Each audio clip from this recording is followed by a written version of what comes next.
bit, or is that just because of the traffic? I think it's because of the traffic check. He's on a very narrow street here, and maybe he's out of his element. Maybe he doesn't understand where he's exactly at.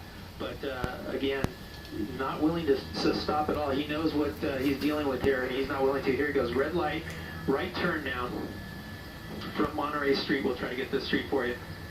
And continuing in through this intersection, left turn. Now, did he just run a red light there, Gil? That one looked like there were cars stopped as he pulled that left. That may have been a green light there for him. But look at it. Oh my gosh. Right, a left turn there, right in front of traffic. Now he's coming back towards the freeway, and now he's going eastbound here on another street. And my pilot by Winkle, we're going to try to get back into position here. He's back at our 6 o'clock. Eastbound Monterey from Louise. Oh, it's a dead-end street. Look at this. That's it. Here we go. He's got nowhere to go. He's making loops. It's 6 over. o'clock, Bill. 6 o'clock. 6 o'clock, Bill. Yeah, 6 o'clock, Bill. And you got to figure right behind the tree. People in this car. No, what you go right behind the tree for?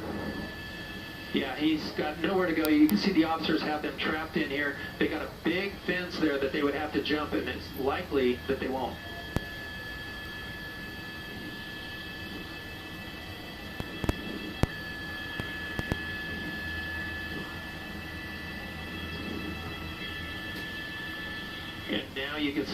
And now you can see they are trapped here.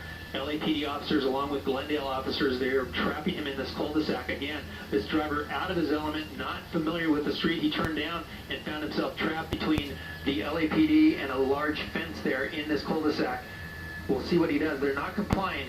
Normally they'll be throwing the keys out at this point, opening the doors and surrendering, but not these guys. These guys are saying no way, and they're weighing their options here, what they can do and how they can get around this, but it looks like they are in this cul-de-sac with nowhere to go.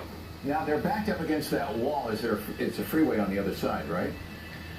Yes, actually, let me see here. Yes, it is a freeway, so really they've got nowhere to go except jump out and run into the neighborhood. Yeah, it's the stupid freeway you just got off of. That's correct. Homes around him, and it looks like a lot of apartment complexes there, too. So, again, here's the police here with their guns drawn, trying to talk this guy into coming out and surrendering.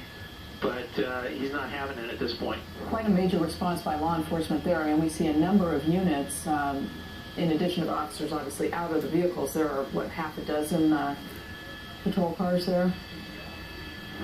Yeah, you can see they're taking protection there behind vehicles with their guns drawn.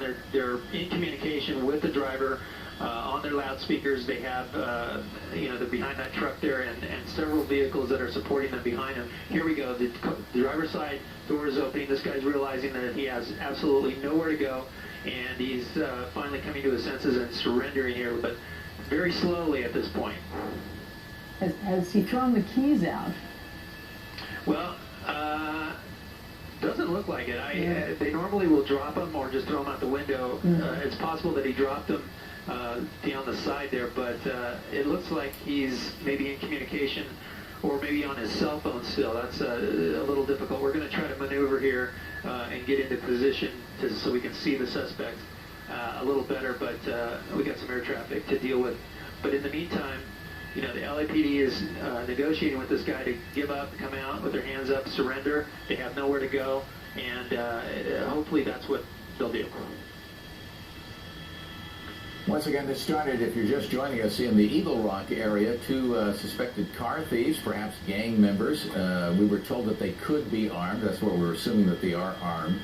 One heck of a pursuit. I haven't seen one quite as desperate as that in some time. Not only going the wrong way on surface streets, but then also cutting off on and off ramps across some dirt roads to get around. Zooming past pedestrians, just an incredibly unsafe pursuit that came to an end here in this cul-de-sac in Glendale. And as Chuck mentioned, it all started in Eagle Rock, where the driver seemed to have much more familiarity with those roads once he came onto the Glendale street. So very different story. Here we got one guy coming out of the vehicle now. That's right. He getting down on the ground. What was that? East a little bit. That way.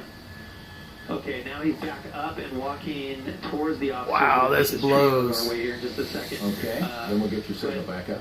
There it goes. Okay.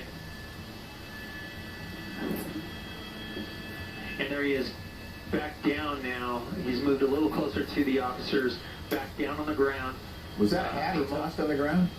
Yes, in anger as well. Here goes the first officer coming up to him, and they're going to make their approach on the vehicle with their guns drawn. Now, interestingly enough, they did not call out anybody else. So early on, we heard that there were several people in this vehicle, but it looks like maybe not. Might have just been the driver. And we now see police obviously approaching that car. They're boring searching out. I police imagine they're chase. going to pop the trunk here shortly. Yeah, and there they go. It's code 4 on the vehicle. It's cleared, and just the suspect, the driver there, in custody on a wild, very wild pursuit through the streets of L.A., and now finally coming to rest here in this cul-de-sac in Glendale. You can see there's quite a force of officers out there to take this guy in, but an extremely dangerous pursuit this afternoon. Like we said, we haven't seen one quite as desperate in some time like this. All right, so this one is all wrapped up right now, and we'll continue on with the news.